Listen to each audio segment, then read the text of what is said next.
ये हैं भारत की वो 5 मुस्लिम महिलाएं जिन्होंने भारत की आजादी के लिए अपना सब कुछ कुर्बान कर दिया।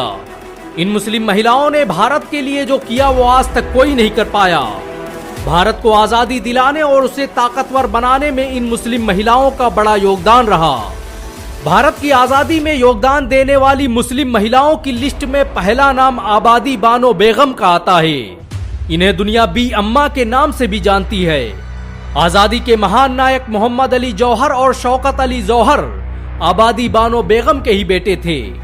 आबादी बानो बेगम का जन्म 1850 में उत्तर प्रदेश के अमरोहा जिले में हुआ था।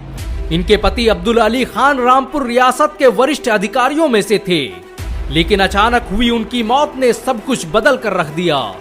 अब्दुल अली की मौत के बाद आबादी बानो बेगम ने अकेले दम पर अपने 5 बच्चों को पाला पोसा और फिर उन्हें देश की आजादी के लिए वक्फ कर दिया। आबादी बानो बेगम पहली भारतीय मुस्लिम महिला थी जिन्होंने सक्रिय रूप से राजनीति में हिस्सा लिया और भारत की आजादी में निर्णायक भूमिका निभाई।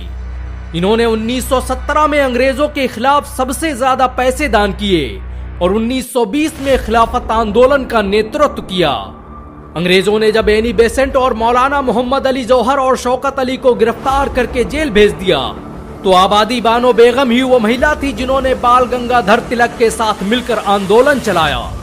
कहा जाता है कि आबादी बानो बेगम की नमाजें कभी कज़ा नहीं होती थीं।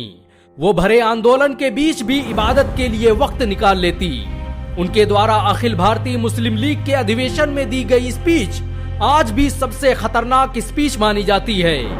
महात्मा गांधी के सामने दी गई इस स्पीच ने पूरे अंग्रेजी साम्राज्य की जड़ें हिला दी थी। भारत की आजादी में योगदान देने वाली महिलाओं की लिस्ट में दूसरा नाम बीबी अब्दुल सलाम का आता है। इनका जन्म 1917 में पटियाला के मशहूर जमींदार अब्दुल माजिद खान के यहाँ हुआ था। इन्हें महात्मा गांधी की बेटी के नाम से भी पुकारा जाता है। बीबी अब्दुल सलाम ने भारत की आजादी और हिंदू मुस्लिम एकता को मजबूत करने में बड़ा योगदान दिया।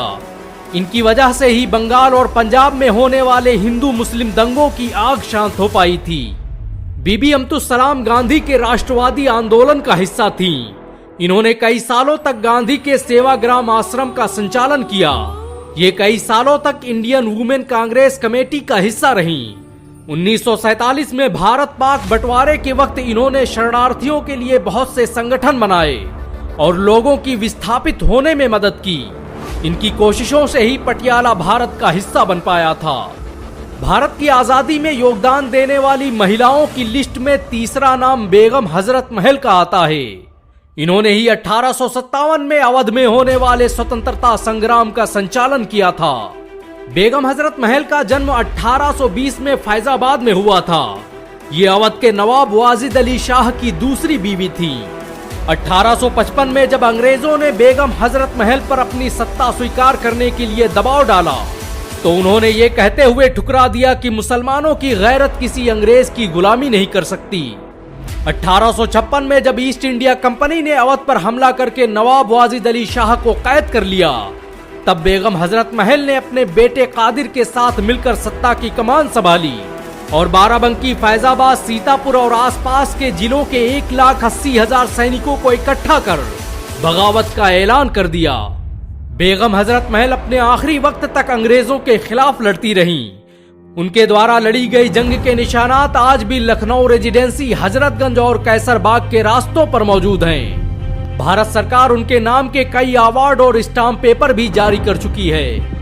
भारत की आजादी में योगदान देने वाली महिलाओं की लिस्ट में चौथा नाम बेगम अनीस किदवाई का आता है।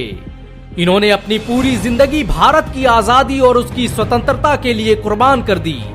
बेगम अनीस किदवाई का जन्म 5 मई 1906 को बाराबंकी जिले में हुआ था।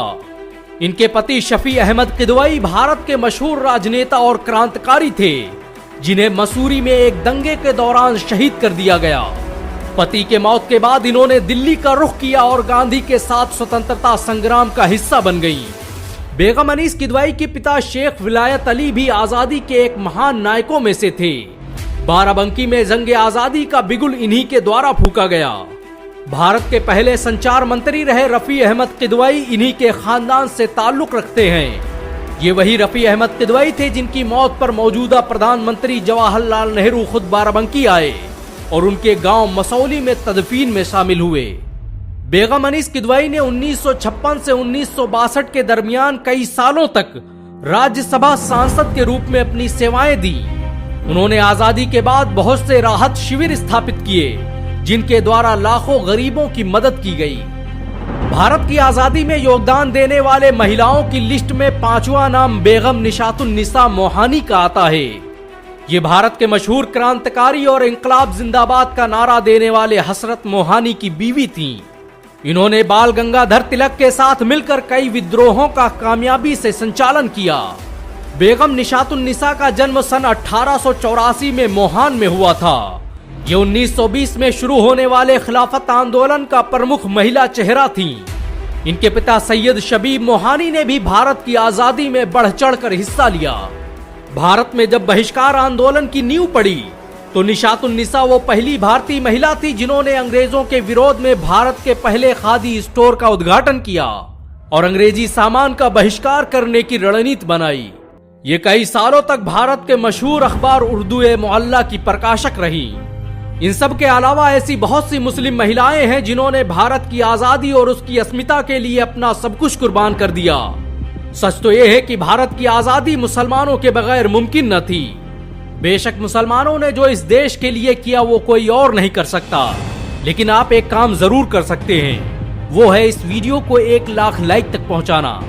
अगर एक मुसलमान होने के नाते आपको गर्व महसूस हुआ हो तो इस वीडियो को लाइक और शेयर जरूर करें। ऐसी और वीडियो को देखने के लिए हमारे चैनल को सब्सक्राइब करें, घंटा जरूर दबाएं।